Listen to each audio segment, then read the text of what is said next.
In today's video, I'm going to teach you how to create a Gantt project in Goodday.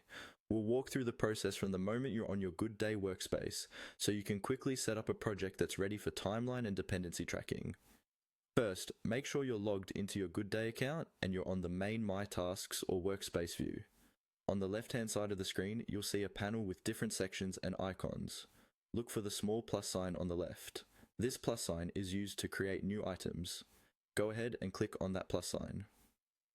When you click the plus sign, a small menu will appear asking what you'd like to create.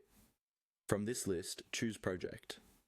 Selecting Project tells Goodday that you want to set up a new project space rather than just a single task or another item. Click on Project to continue. After choosing Project, a new window or panel will open, giving you a few options for how to structure your project. Instead of starting completely from scratch, it's usually faster and more consistent to use an existing template. To do that, look for the option called Template Library.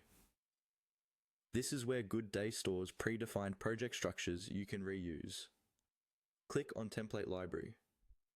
Inside the Template Library, you'll see different categories or types of projects you can start from. Since we want a project designed around a timeline view, locate the template labeled Gantt. This template is optimized for planning with start dates, end dates, and dependencies between tasks. Once you see the Gantt option, click on it to select that template for your new project.